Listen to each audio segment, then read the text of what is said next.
কাবা শরীফের ইমাম আব্দুর রহমান আস-সুদাইসি মা বাবার দোয়ার কারণে, আম্মার দোয়ার কারণে, মায়ের দোয়ার কারণে আল্লাহ পাক তারে কাবার বড় ইমাম বানায়া দিল।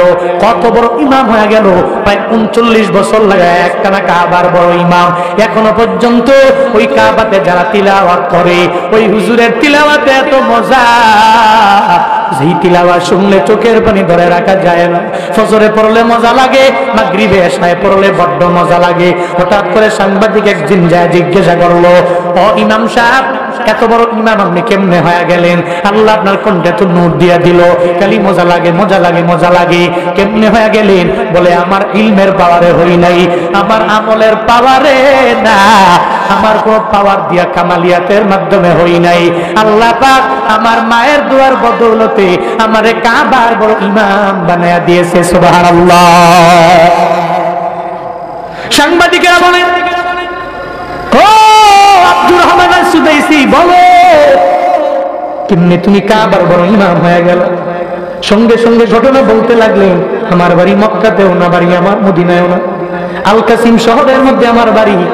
আমার মা ছোটবেলায় উমরা করার জন্য আমার সঙ্গে করে নিয়ে তখন বাইতুল্লাহ তাওয়াফ করার জন্য যখন মা আসলো, আসার পরে সঙ্গে সঙ্গে আমার মা আমারে নিয়ে যখন সঙ্গে সঙ্গে বাইতুল্লাহ আসি, মা তাওয়াফ করে, আমারে করতে দেয় না। ছোট্ট বাচ্চাটারে এক পাশে দাঁড় করে রাখে, মা তাওয়াফ করার জন্য বেকুল হয়ে যায়। সন্তান কেন তাওয়াফে নিয়ে যায় না? কারণ কাবা বড় দামি ঘর, ছোট্ট মানুষের পবিত্রতা বর্জন করে বজায় রাখতে পারবে না, পবিত্রতা অর্জন করে সুন্দর করে তাওয়াফ করতে পারবে না। এই চিন্তা মা নিয়ে আব্দুর রহমানকে তাওয়াফের মধ্যে দাঁড় করাইয়া, এরপরে মা সুন্দর করে ওই কাবার তাওয়াফের মধ্যে মা মগ্ন হয়ে গেল। একটা পর্যায়ে যাইয়া যখন মা 2-3টে তাওয়াফ করার পরে, ঘুরান দেওয়ার পরে, মা তাকায় দেখে সন্তানটাকে আমি এক জায়গায় রেখে আসলাম, ওই জায়গায় আছে কি না আমার একটু জানা লাগবে। মা যায় দেখে ওই জায়গায় আব্দুর রহমান নাই। এতগুলা মানুষের মধ্যে যদি হারায়া যায়, আমার সন্তান হারায়া গেলে আমি কোন জায়গায় গেলে পাবো? সঙ্গে সঙ্গে মায়ের মনটা তো বানায় না, আউলা পেশে পাগল বেশে মা দৌড়ায় দৌড়ায়, কোথায় আমার ছেলেটা চলে গেল। সঙ্গে সঙ্গে মা যায় দেখে সন্তানটা কাবার কালো গিলাপ ধরে ধরে আর আমার মাওলার লাব্বাইকের স্লোগান দেয় আর তাওয়াফ করে। সুবহানাল্লাহ। মায়ের মনটা বড় হয়ে গেল।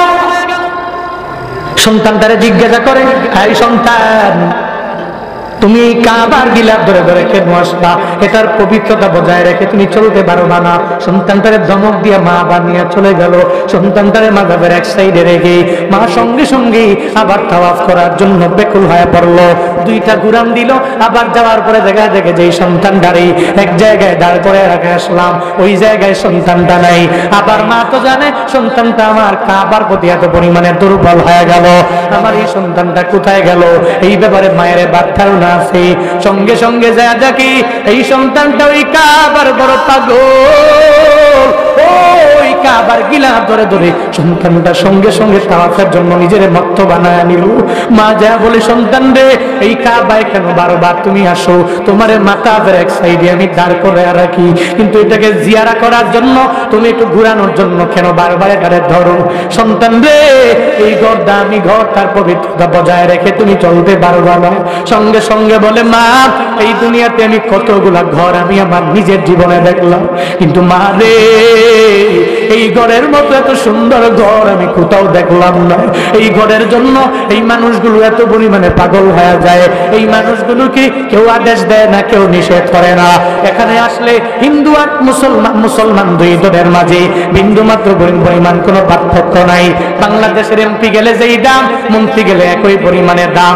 আপনাকে তারাস এলাকার একটা রিক্সার ড্রাইভার গেল, ওখানে দাম অনেক, কারণ বাইতুল্লাহর মেহমান যারা, এদের মাঝে বিন্দু মাত্র পরিমাণ কোনো ফরক নাই, বিন্দু মাত্র পরিমাণ কোনো পার্থক্য নাই, বিন্দু মাত্র পরিমাণ কোনো ডিফারেন্স নাই। এবার জানা দিল, মারে, আমি কাবার মতো এত সুন্দর ঘর আমি দুনিয়ার কোথার মধ্যে দেখি নাই গো মা, এজন্য কাবা দেখে দেখে আমার বড্ড মজা লাগে গো মা। আমি কাবা দেখার জন্য ব্যাকুল হয়ে গেছি, আর এই কাবা ঘুরে ঘুরে ঘুরে ঘুরে আমি তাওয়াফ করি। তারাশের মুসলমানেরা, এই বিলাসপুরের মুসলমানেরা, জীবনে যদি আল্লাহ তোমার তৌফিক দেয়, আল্লাহ যদি তোমার জীবনে মক্কায় নিয়ে যায়, আল্লাহ যদি তোমার জীবনে মদিনায় নিয়ে যায়, ওদিন গেলে দেখবা এই বাইতুল্লাহ দেখলে চোখের পানি ধরে রাখা যায় না, অটোমেটিক্যালি একটা চিন্তা মনের মধ্যে চলে আসবে, আল্লাহর ঘর, যেই ঘর আমি মোবাইলে দেখলাম, আল্লাহর ঘর যেই ঘরের দিকে ফিরে ফিরে সিনা ফিরাইয়া আমি তারাশের বড় মসজিদে নামাজ আদায় করলাম, ওই ঘরের দিকে ফিরা সিনা না ফিরাইয়া নামাজ না পড়লে ওই বান্দার নামাজ কবুল হবে না। এটা এত দামি ঘর, ওই ঘরে যাইতে পারলে তোমার এত ভালো লাগবে, তুমি চোখের পানি ধরে রাখতে পারবা না। ও আল্লাহর বান্দারা, এই ময়দানে এমন কেউ নাই মক্কায় যেতে চাও না, মদিনায় যেতে চাও না, আমার নবীর পাগল তোমরা হতে চাও না, আমার নবীর খাঁটি আশিক তোমরা হতে চাও না রে বাবা। কে কে এই ময়দানে আসলো, মক্কা মদিনা যাবার, এই গভীর রাতে দুইটা হাত তুলে আমার আল্লাহরে দেখায়া দাও। আল্লাহ তুমি সবাইকে জীবনে একবার হলেও মক্কা মদিনায় নিয়ে যাও, সকলেই বলি আমিন। আরো জোরে পড়েন, আরো জোরে পড়েন আমিন। মনে বড় আশা ছিল যাব মদিনায়, মনে বড় আশা ছিল। কি পারেন না আপনারা? হে মদিনার জন্য মন কাঁদেনি? যাওয়ার মতো নিয়ত আসেনি? আসেনি ইনশাআল্লাহ?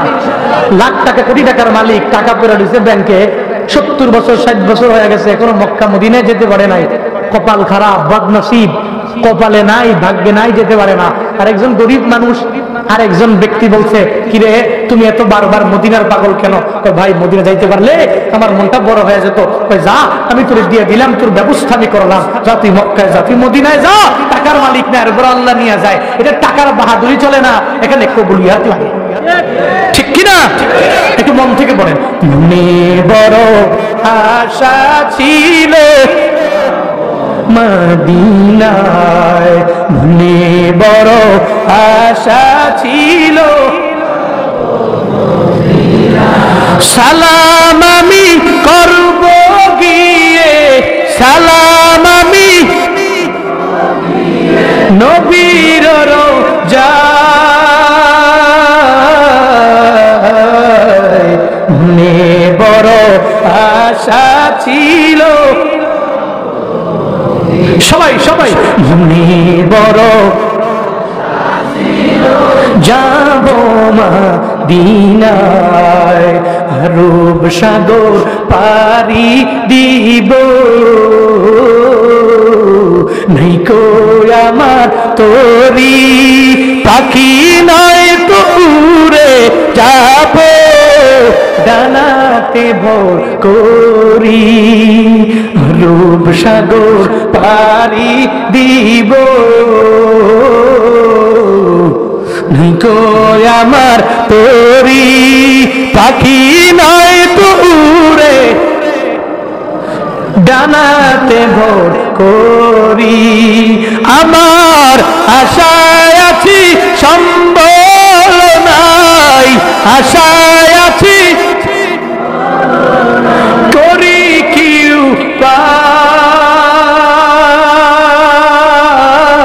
উপায়, মনে বড় যাব মদিনায়, মনে বড় যাব মদিনায়, মনে বড়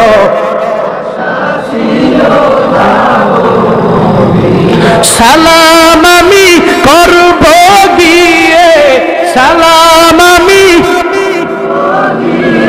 নবীর রোজায়,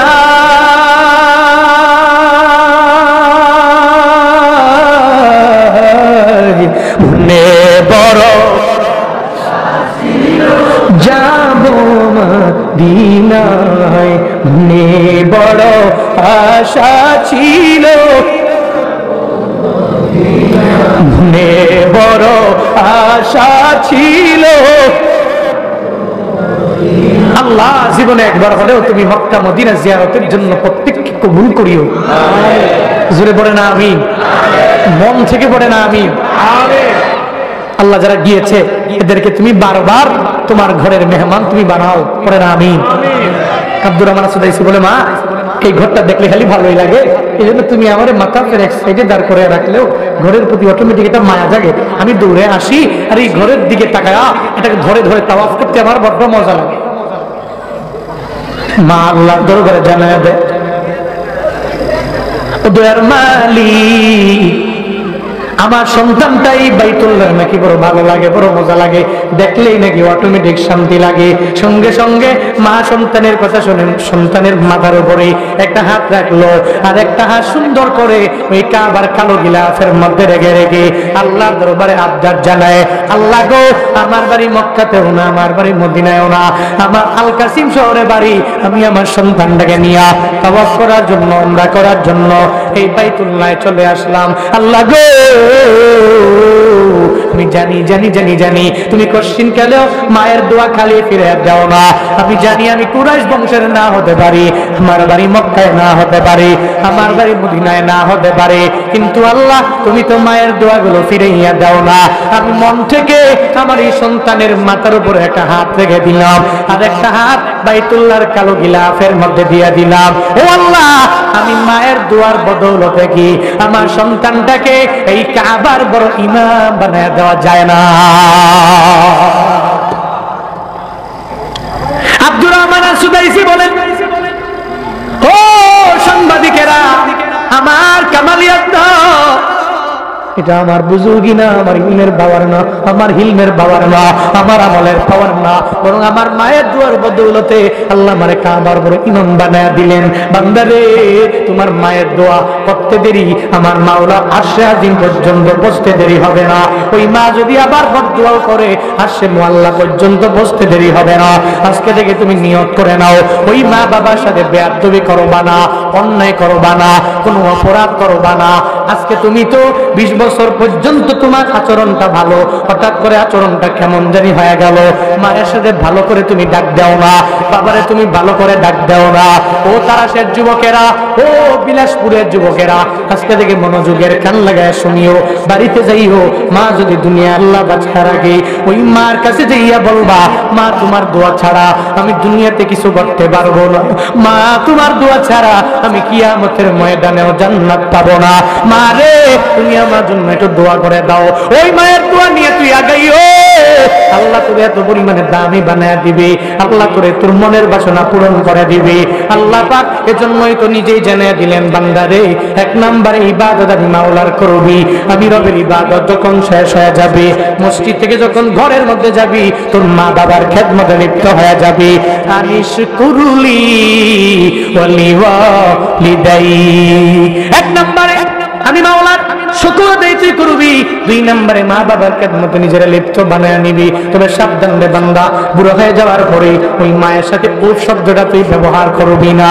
ওয়াকাযা রাব্বুকা আল্লা তা'বুদু ইল্লা ইয়্যাহু ওয়া বিল ওয়ালিদাইনি ইহসানা ইম্মা ইয়াবলুগান্না ইনদাকাল কিবারা আহাদুহুমা আও কিলাহুমা ফালা تقل لهما أف ولا تنهرهما وقل لهما قولا كريما واخفض لهما جناح الذل من الرحمة وقل رب ارحمهما كما ربياني صغيرا।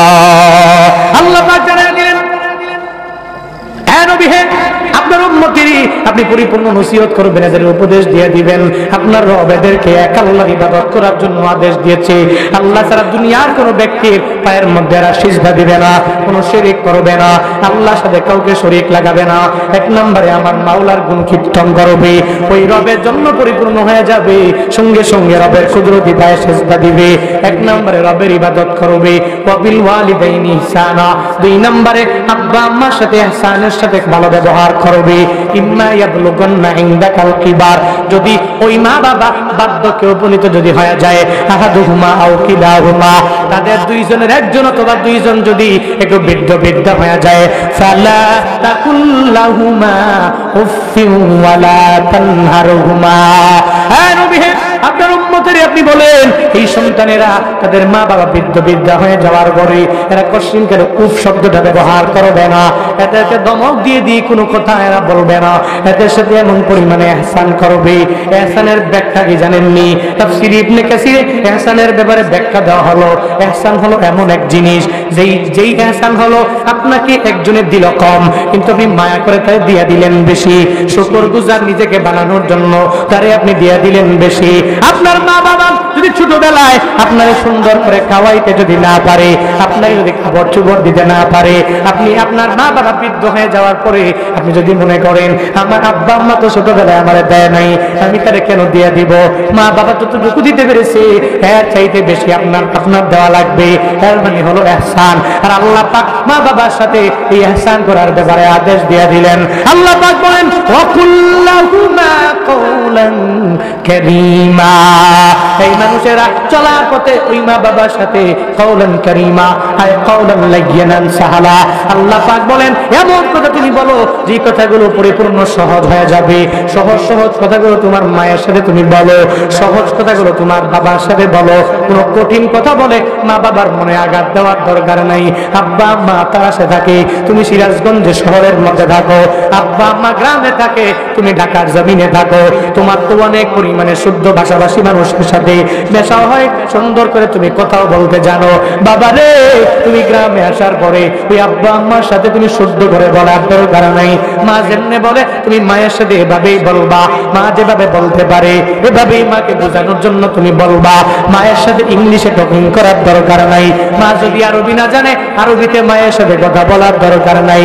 মায়ের যে ভাষা ওই ভাষায় তুমি মায়ের সাথে কথা বলবা। ঘোষণা কার? হুজুরে বলেন কার ঘোষণা? ওয়াকফিদ লাহুমা জানাহাজ যুল্লি, আল্লাহ জানায়া দিলেন এরপরে প্রত্যেকটা সন্তানের জন্য কাজ হবে ওয়াকফিদ লাহুমা জানাহাজ যুল্লি, তুমি তোমার বিনয়ের ভালো বলো, ওই মা বাবার সামনে গিয়ে সবে দাও। সাবধান, ওই মা বাবার সাথে তুমি আঙ্গুল উঁচু করে কথা বলবা না, চোখ রাঙিয়ে কথা বলবা না। আর আব্বা আম্মার জন্য আমার মাওলার দরবারে তুমি দোয়া করো। সবে আমার সাথে পড়েন রব্বিরহামহুমা কামা রাব্বায়ানি সগীরা। আয় রব্বে কারীম, আমার মা বাবা ছোটবেলা আমারে যত কষ্ট করে লালন পালন করলো, এত মায়া করে আমারে বড় বানাইলো, আমি মায়ের গর্ভে বড় হইলাম। দুনিয়াতে আসার সময়ে আমার মা আমার জন্য রক্ত ঝরাইলো, দুনিয়াতে আসার পরেও মা আমাকে 2টি বছর দুগ্ধপান করাইলো। আল্লাহ পাক তুমি আমার মা বাবা এখন বুড়া হয়ে গেল, বৃদ্ধ হয়ে গেল, কবরে চলে গেল। রব্বিরহামহুমা কামা রাব্বায়ানি সগীরা, আমার আব্বা আম্মার প্রতি তুমি রহমত করো, আমার আব্বা আম্মাকে তুমি দয়া দেখাও।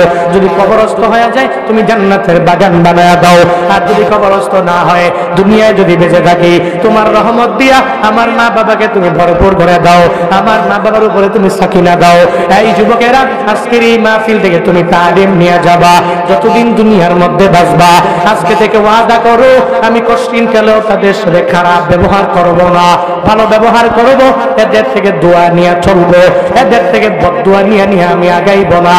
এই মানুষেরা যাদের মা বাবা দুনিয়া থেকে বিদায় হয়ে গেল, প্রত্যেকটা মাহফিলে যাবা, ওখানে গেলে তুমি মা বাবার নামে মাদ্রাসায় দান করে দিবা, মসজিদে দান করে দিবা, বিভিন্ন মাহফিলে দান করবা, বিভিন্ন জায়গায় তুমি দান করবা।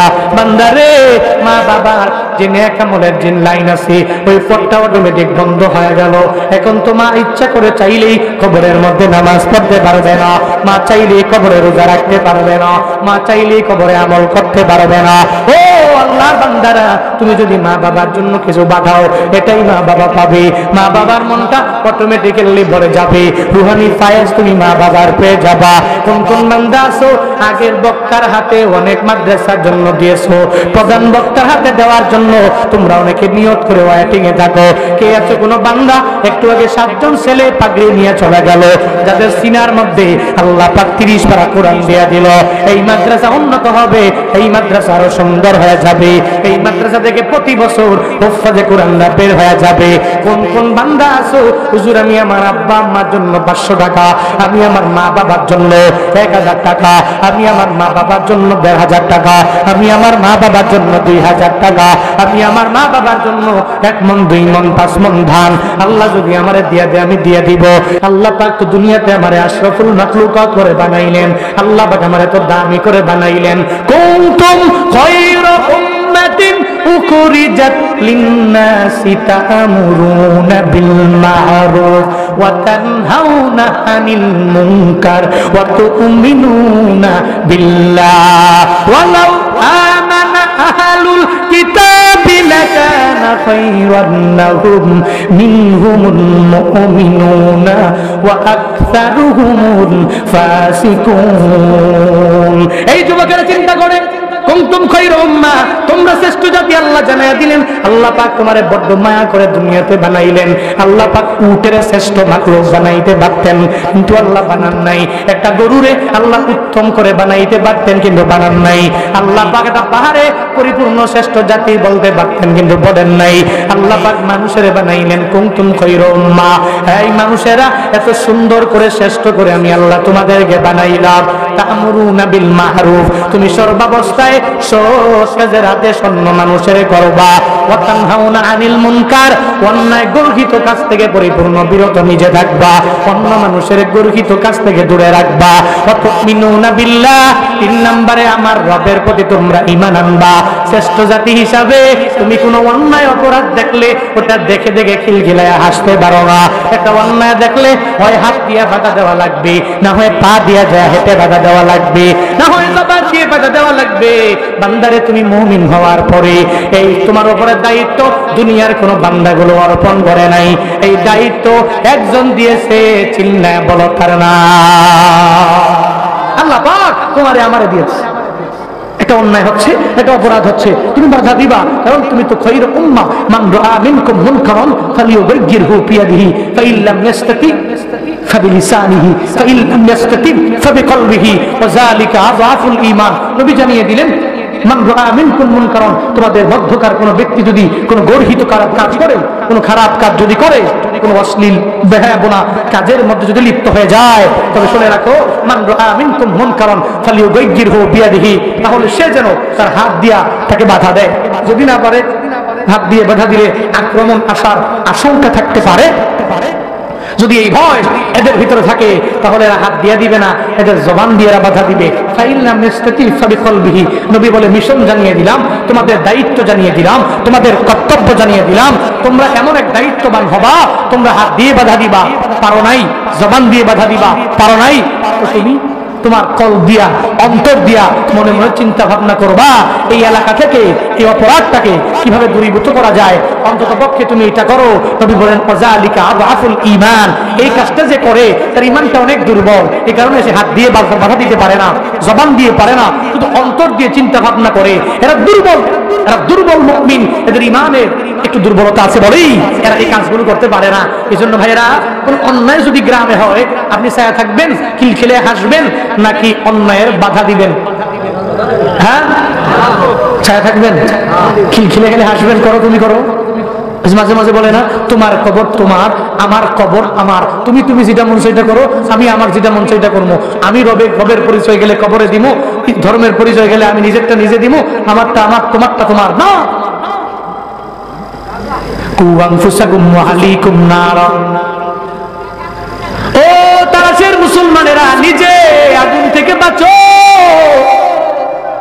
এর উপরে বান্দারে তুমি নিজে আগুন থেকে বাঁচি, এর উপরে তোমার আহেলকে বাঁচাও, তোমার আত্মীয় স্বজনের বাঁচাও, তোমার গ্রামবাসীরে বাঁচাও, বিলাসপুর বাসীরে বাঁচাও, তারাশবাসীরে বাঁচাও, সিরাজগঞ্জবাসীরে বাঁচাও, এরপরে তুমি রংপুর বিভাগের মানুষগুলোরে বাঁচাও, এরপরে তুমি ঢাকায় যাও, এরপরে এই মানুষগুলোকে বাঁচাও, এরপরে পুরো দেশের মানুষগুলোরে তুমি বাঁচাও। এই ব্যাপারে আল্লাহ পাক তোমারে আমারে আদেশ দিয়ে দিলেন, 1 নম্বরে ইবাদত চলবে কার? আরো জোরে বলেন। এক নম্বরে ওই রবের ইবাদত করব, রবের গুণগান গাইব। এক নম্বরে আল্লাহ জানিয়ে দিলেন আনিস করুলি, আমি রবের শুকর আদায় বান্দা তুমি করবা, আমি রবের ইবাদতের পরে ওই মা বাবার খেদমত তুই করে নাও। যেই মা বাবা তোরে এত কষ্ট করে করে করে করে বড় করলেন, খেদমত কেমনে করবি? দোয়া নেওয়ার মাধ্যমে করবা। কিন্তু এখন তো কিছু কিছু মানুষ বলে আমরা দোয়া টোয়া লাগবে না, বলে কি বলে না? গত 2-3 বছর আগে আমার টাঙ্গাইল দেল দুয়ারে প্রোগ্রাম, নাম শুনছেন? হ্যাঁ, টাঙ্গাইল দেল দুয়ারে গত 3 বছর আগে আমার প্রোগ্রাম। বয়ানে যাওয়ার আগে সব কমিটিরা বলে দিল হুজুর আমরা মাহফিলে কোনো দোয়া চলে না, জিকির চলে না, দুরূদ চলে না, কিচ্ছু চলে না। সঙ্গে সঙ্গে এটা বলে দিল। এটা বলার পরে আমি অবাক হয়ে গেলাম, আরে এটা কি বলে? এই মাহফিলে নাকি দোয়াও চলে না, কোনো জিকিরও চলে না, কোনো দুরূদও বলে চলে না। আমি বললাম আপনাদের দোয়া না লাগতে পারে, আমার দোয়া লাগবে, আমি দোয়া নিয়ে অগ্রগামী হয়ে যাওয়া লাগবে। সঙ্গে সঙ্গে আমি ওই মাহফিলে দোয়া করলাম, কারণ আমি জানি আমি যে এত পরিমাণে দৌড়াই, আমি তো দোয়া ছাড়া চলতে পারি না। দোয়া নামক কেমন এক তরবারি নিয়ে আমি দৌড়াই, দোয়া নামক এমন এক যন্ত্র নিয়ে আমি দৌড়াই, দোয়া নামক এমন এক গাড়ি নিয়ে আমি দৌড়াই। পুরো বাংলাদেশে বয়ান করি, আল্লাহর কসম ইলিম নাই, হিলিম নাই, আমল নাই, এরপরেও কেমনে দৌড়াইলাম, এভাবে কেমনে দৌড়াই। আল্লাহ কেন এতদিন পর্যন্ত বাঁচায় রাখলো? সব আমার আল্লাহর দয়া, আমার মা বাবার দোয়ার বদৌলতে। আপনাদের দোয়ার কারণেই বিভিন্ন এলাকায় দৌড়াইতে পারলাম, বিভিন্ন জেলায় দৌড়াইলাম, বিভিন্ন দেশে ঘুরতে পারলাম, সব দোয়ার বদৌলতে হয়ে গেল। ও আল্লাহর বান্দারা, যারা বলে দোয়া লাগে না, তাদের বলবেন তোমার দোয়া লাগলে লাগবে, না লাগলে নাই, ব্যক্তিগত ব্যাপার। তবে আমার চলার পথে দোয়া লাগবে, আমি দোয়া ছাড়া চলতে পারি না। আমার আব্বা আম্মার দোয়া আমার প্রতি লাগবে, আমার আসাদিজায়ে কেরামের দোয়া আমার প্রতি লাগবে।